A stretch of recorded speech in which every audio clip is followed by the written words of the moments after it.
Ya, halo Sobat Kicauan ya, dimanapun Anda berada, senang berjumpa kembali di channel TVM Murai Batu, channel yang konsisten membahas seputar cara beternak murai batu dan arena lomba. Di video kita kali ini kita akan membahas tipikal murai batu yang bertipe panas dan bertipe dingin.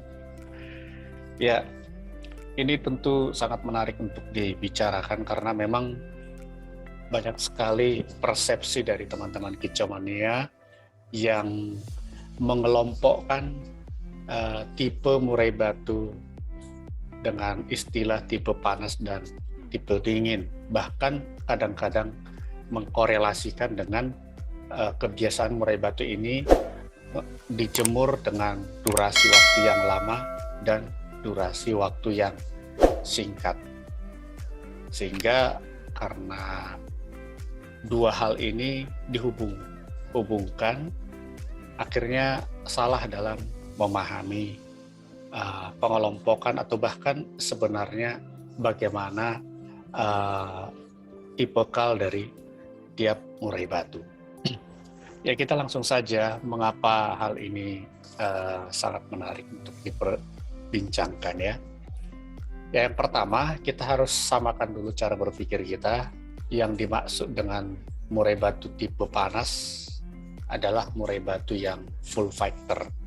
Sementara yang tipe dingin adalah murai batu yang semi fighter.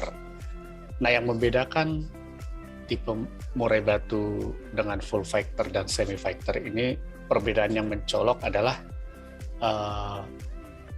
reaksi dari murai batu yang bertipe panas atau yang full fighter ini, begitu mendengar suara burung masteran atau burung murai batu lain, dia akan bereaksi untuk melawan atau bertarung.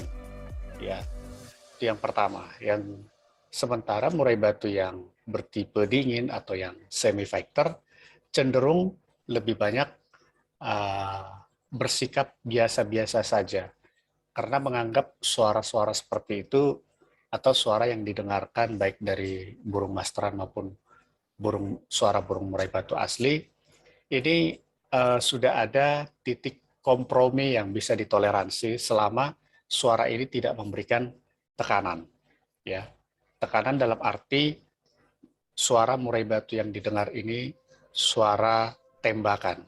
Umumnya yang semi fighter ini cenderung lebih banyak tidak bereaksi apa-apa, kecuali di gantangan. Ya, kalau di gantangan itu pun tipe murai batu semi fighter ini cenderung lambat panas, atau dalam arti tidak ada reaksi di awal ketika murai batu ini mendengarkan atau melihat bahwa murai batu yang lain sedang mengajak bertarung.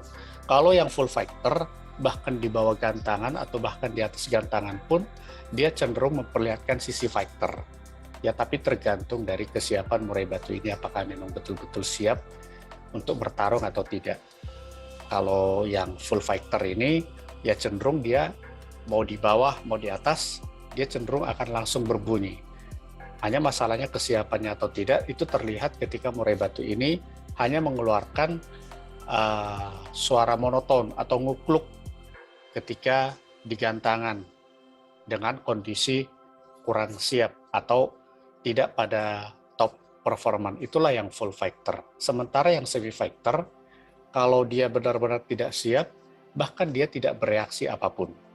Ya, itu dia bereaksi itu ketika dia mendengarkan betul-betul ada suara tembakan murai batu lain, baru dia bereaksi.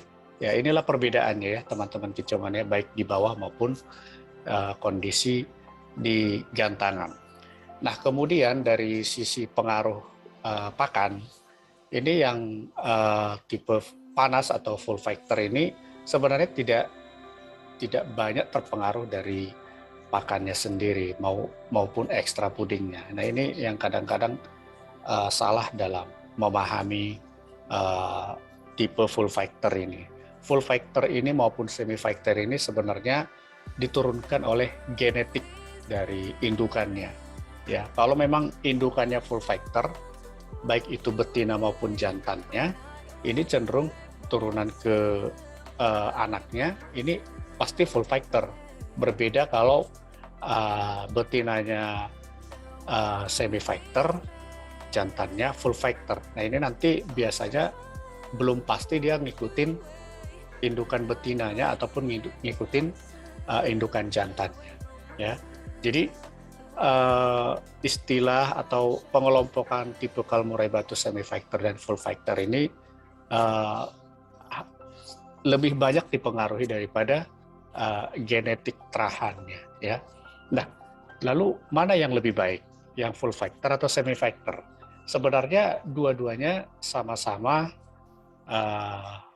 murai batu yang bagus, asal kita tahu bagaimana caranya murai batu ini bisa ketika digantangkan dalam kondisi top performance. Ya seperti tadi, kalau yang full factor, kalau dalam kondisi tidak fit, ya sama saja. Memang dia cenderung lebih banyak berkicau, tapi monoton. Ya, berbeda dengan yang semi factor. Dalam kondisi yang tidak fit, dia hanya sesekali bereaksi, itu pun kalau ada murai batu di sekelilingnya mengeluarkan suara tembakan. Kalau suara ngukluk, monoton, umumnya yang semi factor ini tidak bereaksi. Ya.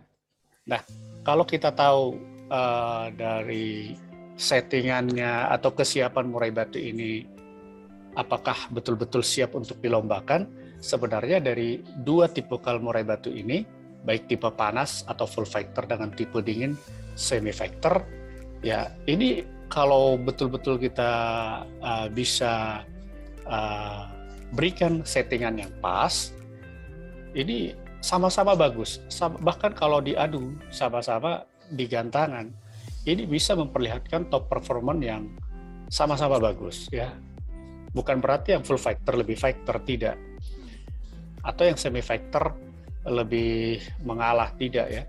Tapi kalau sudah settingannya pas, kondisinya pas, ya sehat, kemudian kita lihat momentum murai batu ini di top performance-nya bisa pas, ya kalau ketika bertarung di gantangan sama-sama punya peluang untuk tampil di gantangan maksimal, ya.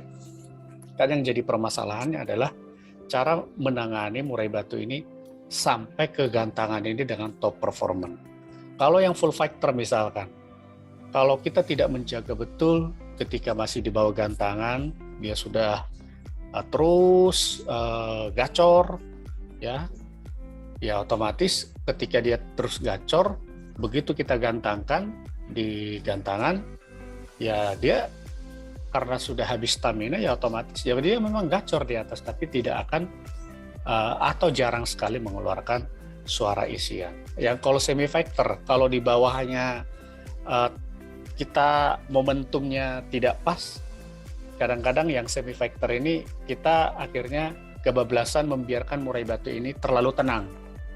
Ya, jadi ketika digantangkan terlambat panas. Nah ini pun kita harus wanti-wanti, ya teman-teman kecamatan. Jadi kita harus tahu momentumnya kapan murai batu ini, atau berapa menit sebelum digantangkan murai batu ini, kita sudah harus punya feeling bahwa feeling yang pas ketika seasonnya pas, ya, atau katakanlah misalkan satu sesi sebelum digantangkan, kita sudah harus lihat ini yang semi factor ini apakah dia dalam hitungan sekian menit ketika digantangkan langsung on fire, ya.